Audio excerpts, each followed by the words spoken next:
So today we are going to be learning how to create a new component, an electronic component, using Fusion 360, the electronic aspects of Fusion 360.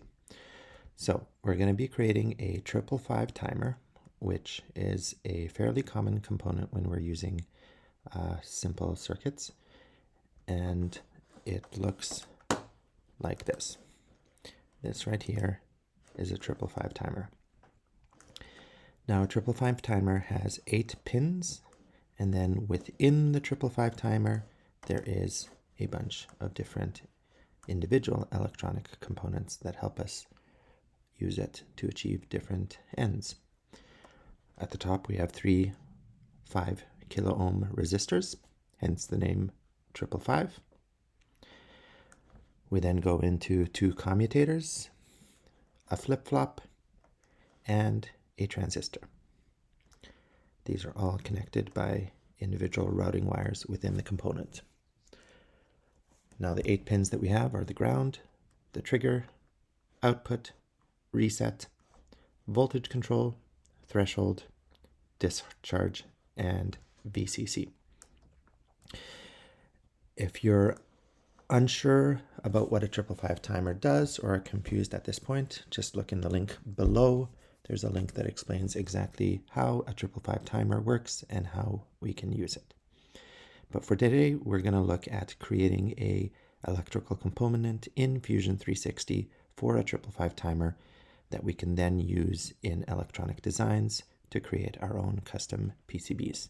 For example, a PCB for this Minty Theremin.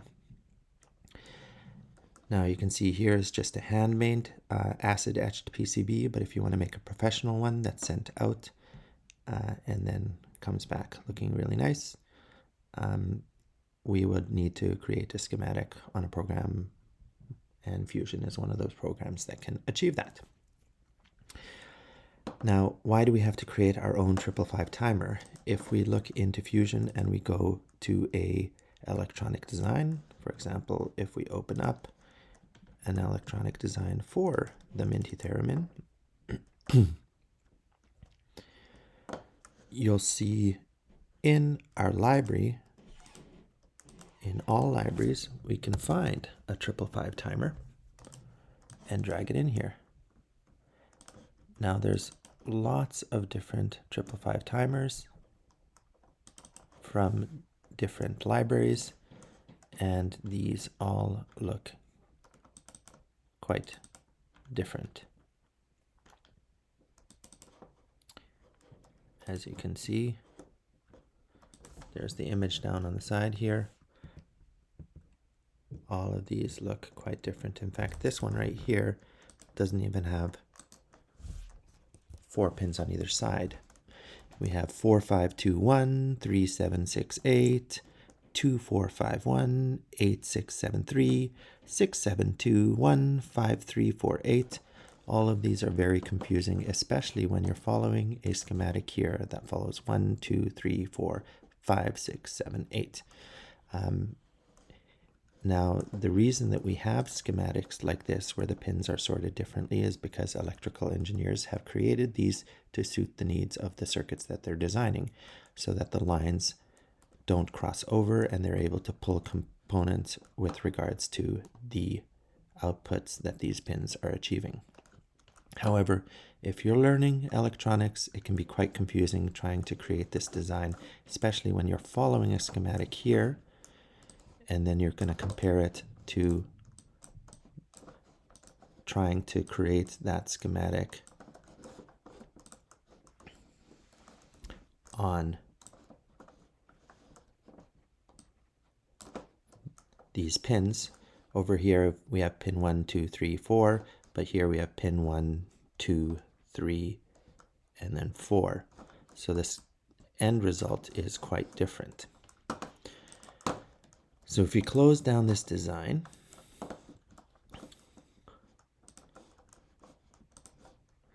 and we open up a different design here,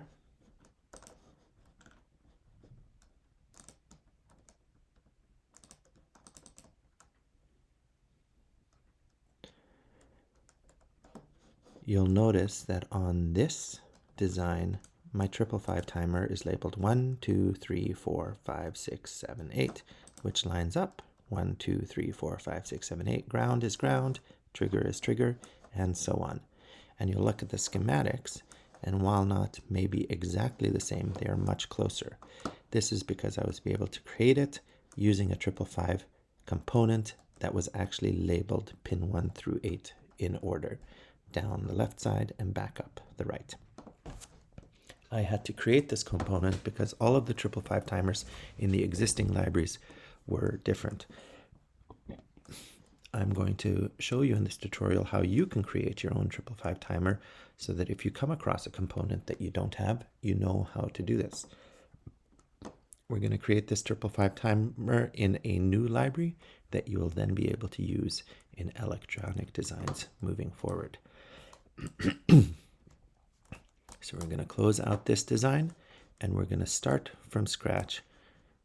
Go into the File menu of Fusion and click on a new electronics library, not a design,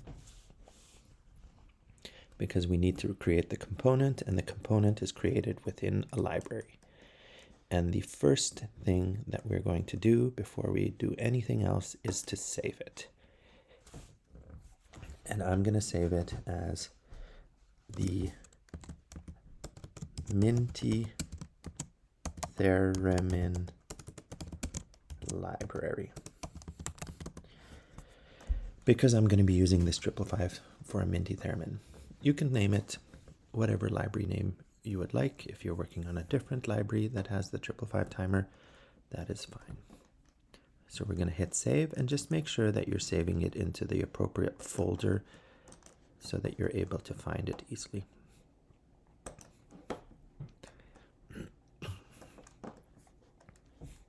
So the first thing we're going to do in here is we're going to create the electrical symbol. If you see in the new library, we have multiple tabs. We have a component tab, we have a symbols tab, we have a footprint tab, and we have a package tab.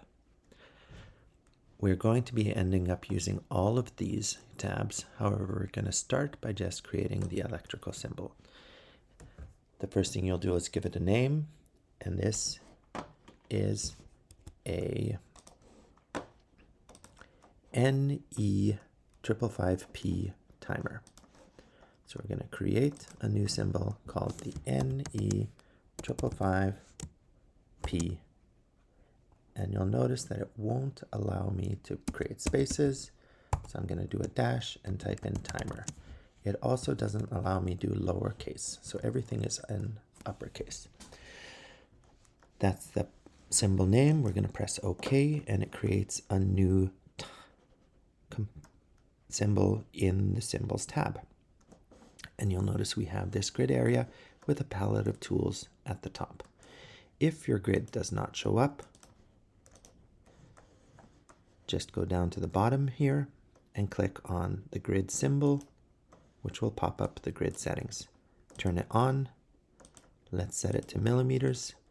That's just the unit used. It automatically changes the number and sets the grid size to 2.54 millimeters.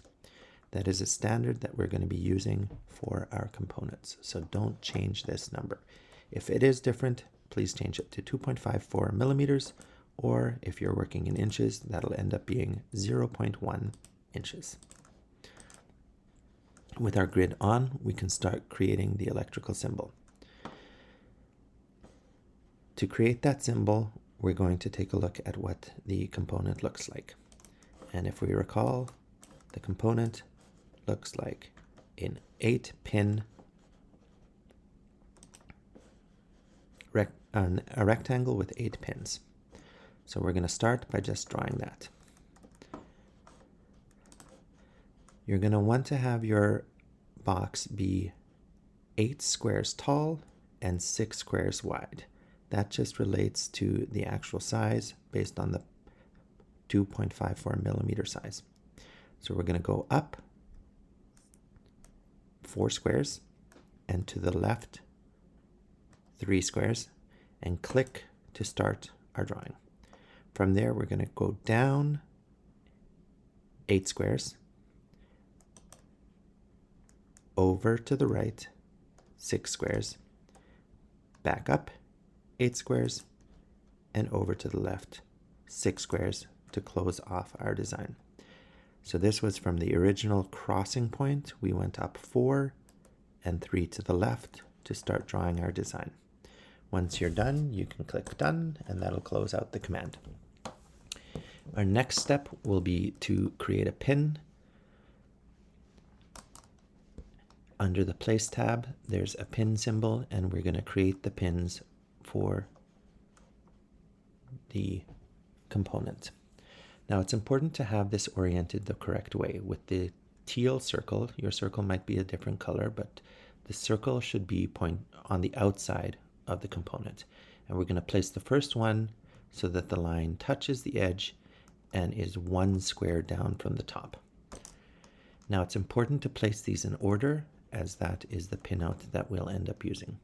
So we're going to go 2 spaces between each, and we're going to go pin 2, pin 3, pin 4, and now on the other side we have to take a step here before we carry on, because now our circle is on the inside and we want it to be on the outside. If we move it out to the outside, our line is not touching our component. So to change that orientation, we are going to right click, and you'll notice that that swings that arm around. If you go too far, just keep right clicking until it orients the correct way. And remember, we're wanting to keep the order correct. So 1, 2, 3, 4, 5, now moving upwards on the right side, 6, 7, and 8. And then we can click done. Now we can add a text box in there to label our symbol, because this symbol sheet is what will be added to our entire package and show on a technical drawing.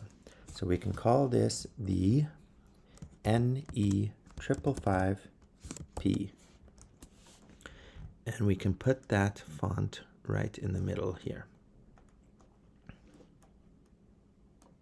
above the component. We can also now, what we want to do is name these pins. So rather than pin 1 through 8, they relate to the pinouts here, ground through VCC. So we'll slide this over to the side so that we can see it. And then with our component over here, we're going to click on place and then name, and click on the first pin and change that to ground. The abbreviation of that will be GND, and press OK. Now since we're in that command, we can carry on clicking. Pin 2 will be trigger. We'll put TR. Pin 3 will be output. Just put an O. Pin 4 will be reset. R. Pin 5 will be control. C. Pin 6 will be threshold. TH. We use TR and TH because if we just use T, there would be a confusion there. Discharge can be D. And the final one is VCC for voltage. And now we have our symbol created, labeled on the top, and the pins named appropriately. The next step will be to create the footprint. So with this symbol, you could actually draw it larger if in your design you want your symbol to look larger. This has got nothing to do with the physical size. The main point here is that these pins are in the correct order and that they're labeled appropriately. When we go into the footprint, it is going to be incredibly important that we have all of those spacings correct. So under the footprint tabs, we can create a new footprint. At the top here, underneath symbol, we can create a new footprint, and we're going to call this the NE555P footprint. And press OK. And now we get this black screen to work on. You can just double check the grid. At this point, we're actually going to be having a 1.27 millimeter spacing, and that is fine. We can press OK. If we have 1.27 doubled, that becomes 2.54, which is the spacing of our pins. So we're going to press OK. Once again, in relation to the center cross point, because that's going to be the insertion point of your symbol if you're using it in other designs, we're going to start drawing the shape of our component. So we're not going to draw the lines along the side, we're just going to draw a line along the top and along the bottom. And if we look at our component here, you'll notice that on some of these designs there's a little circle or a half circle at the top, and that's important to let us know which is the top of the component. If we didn't have that there, we wouldn't know where the 1 was, and we might have it upside down. So we need to know what the top is, so we know where to start counting 1 on the left down, 5 up to 8 up on the right. So what we're going to do is we're going to draw a line. We're going to go 4 pin squares up and 3 out, and we're going to click our start point. And then coming over towards the right, we're going to go 2 squares over, and now we have to create that little half circle. So over in this window, we're going to change it to a round bend. And now you'll be able to see that we can create this half round or quarter round. To create the rest of it, though, it's not giving us the proper curve. So how can we change that? That's right. If you right click, it'll change that orientation. You can toggle back and forth, but if you right click to get that second side, we can click the second half of the circle, carry on 2 points over, and you'll notice that I can carry on with my straight line. This line is done, but I'm not done drawing, so I'll just hit escape, and then I'll go down from the center point 1, 2, 3, 4, over to the left 1, 2, 3, click, and we can draw our line 6 squares over, escape to get out of that, and that's the upper and lower limits of our component. You can click done.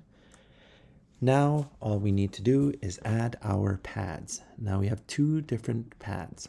We have an SMD, where the component gets soldered flat onto the circuit board, or we have a PTH, where the component pins go through the board and get soldered from the back.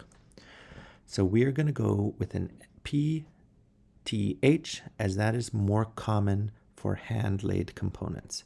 These pad SMD surface mount ones are often much smaller and a lot more difficult to get precise.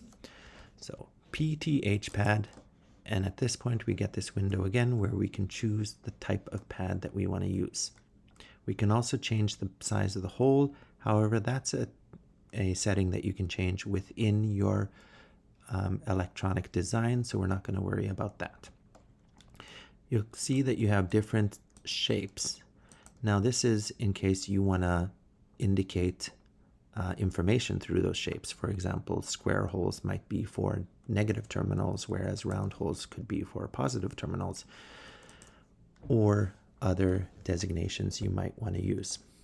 We're going to use the round hole, and we're going to place our pins. At this point, it's not important the order, as these are not associated to any specific programming. This is just the information that will be used to send out to this PCB creators to know that we need to place a pad here and that we want to silk screen this line onto the board to give the end user an indication of what kind of component goes there. So we're going to place 1 pad, and then we're going to place spaced 2 apart. Remember, 1.27 millimeter grid. So 2 of those would be 2.54, which is the spacing of our pins. And we can place all 8 pins. And press done. Now remember, this is the information being sent out to the PCB creator, and this is what will be printed onto the board. So you might want to indicate what component goes there. If we click a text, we can enter and put in the name, so NE555P, And let's make sure that it's all capitalized. And now we can have this text. Once again, we are stuck with this going horizontal, and we want it to go vertical so we can fit it in this space. How do you think we can rotate that? That's right. Right click will allow us to rotate it around. We also want to change the insertion point. So we'll go center, center, and that'll allow me to right click and click in the center. Now this is too large, so I'm going to make the size a bit smaller. And now that fits in nicely. At this point, we are done with the footprint, and now we're going to move on to a 3D model of this. Now, it's not strictly required at this point to create a 3D model, because that is just an aesthetic aspect that you might want to know when creating your PCBs. Seeing a 3D model will give us a better idea of the component going there. So in this case, we want to link it to this footprint. So under the footprint tab, make sure that you have that footprint selected, and we're going to click on the 3 dots at the end here, and we're going to create a new 3D model, which is going to open up a new window here. Now we want to save this as, this is not the footprint, this is the package. The 3D model, the package, that's the end product, that's all packaged together. And save it. And you'll see that you have your sketch there of your component. Now you could draw, if you go in Solid, you could draw your component from scratch. However, there's an easier way. If somebody else has done it before, why do it again? I know that's a silly question for me to be asking, since I'm making you do this when I've already done it before. However, sometimes I will allow you to use other people's work. So if we go up to the top, we're going to go to the package generator.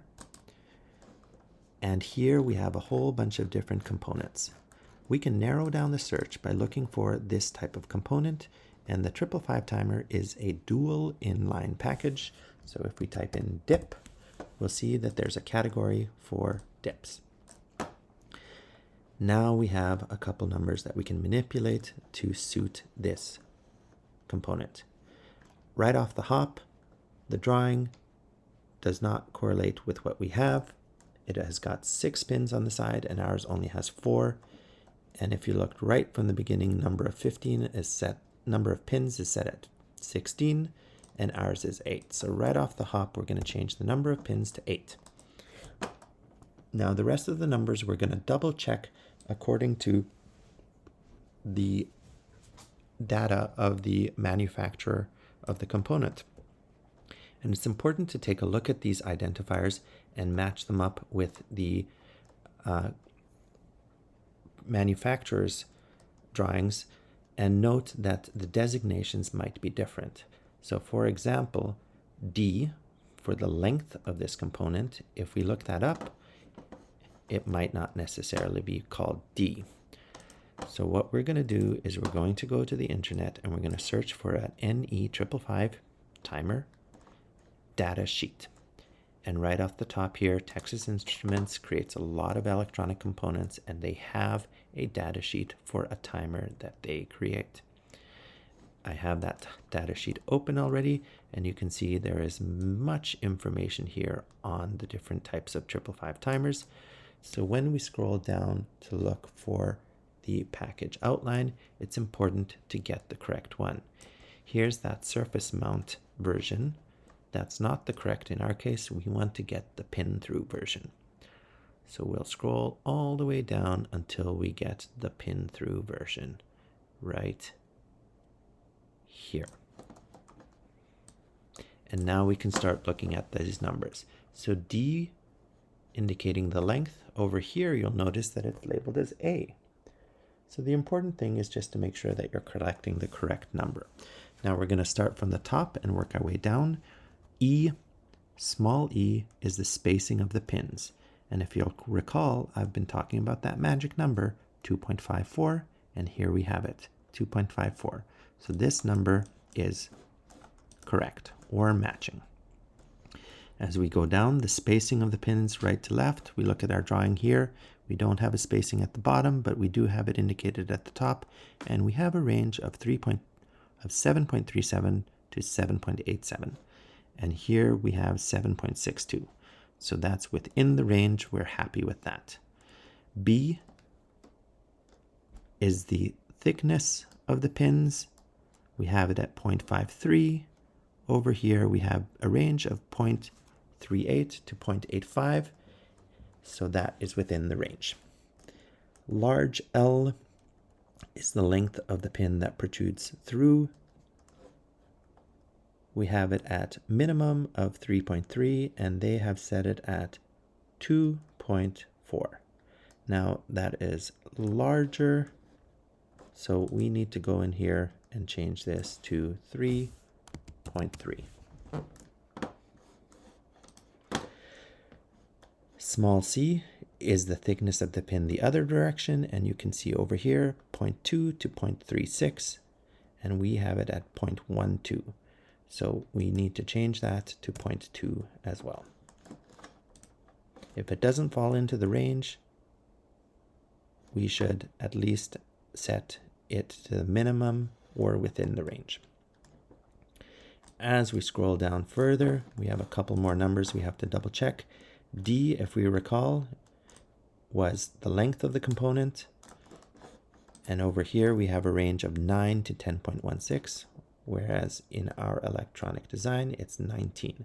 So we need to change that minimum to 9 and the maximum to 10.16. E1 is the width of the actual package, set at 6.6, and here we have 6.2 to 7.11. That's within range, so we can leave that. A is the thickness of the package, and that's set at 5.08, and you'll see here 5.08 max. And finally, A1 is the height of the portion that does not protrude on the pin. That's 0.38, and our number over there is 0.51. So we should change that to 0.51. And now we've gone through all of the settings. We can press add, and we end up with a component that matches the one we're trying to design. So once you're happy with that, you can click finish on the design. We're going to save it. User version, you don't necessarily need to put in an indication there, but you can if you want. And now, as we see here for our package, if we go back into the footprint, there's a little arrow. We can drop that down and we can see that a package is linked to that. So now we have all the individual parts for this component. Now we need to package them together in a component. So in this component tab, we need to create a new component by clicking on the new component button up at the top left hand corner. And we're going to call this the 555 timer. And press OK. And now you'll see a bunch of windows over here. So the first thing we're going to do is we're going to add an electrical schematic, and we're going to drag this. If we go back, we're going to go under device and add an electrical schematic, press OK, and insert that right on the center point. We can hit escape, as that's all we need for now.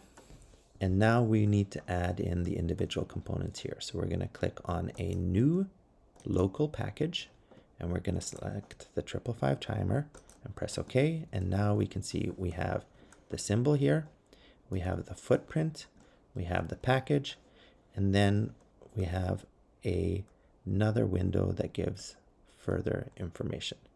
Now we need to make sure that we connect the pins correctly. So there's a designation of all of these pin numbers. We want to make sure that the labels that we created on our symbols match up. So we're going to click connect, and you can see you have the pin names that you created and you have the pads. So we want to make sure that we want to match up those numbers. Now, pin 1 through 8 is listed in order. However, the pin names are not listed in order here. So what we need to do is go look over here and say pin 1 was ground. So we'll select ground, match it up with pin 1 and connect. And it'll pop up in that third window. Now we can just carry on down the list and connect the rest. So TR is the next, connected to pin 2, connect. O is the next one, connected to pin 3. R is connected to pin 4. C is connected to pin 5. TH is connected to pin 6. D is connected to pin 7, and BCC is connected to pin 8. Once we're happy with that, we can press OK. And now we can save this component. Once again, you don't need to input a version description. We can press OK. Now that we have this component and it's saved in the Minty Theremin library, we can create a new electronic design. And within this window, we'll go more through this process later, but I'm going to create a new schematic. And as you can see, I have my libraries here. I can limit it down to the Minty Theremin library. And I have my 555 timer. When I double click on that, I'm able to insert that component into our design. And the pins are labeled according to the actual layout of a 555 timer and will allow us to follow this design of the Minty Theremin or whatever other electrical design you're wanting to achieve. That's it for this tutorial. I'll see you in the next one.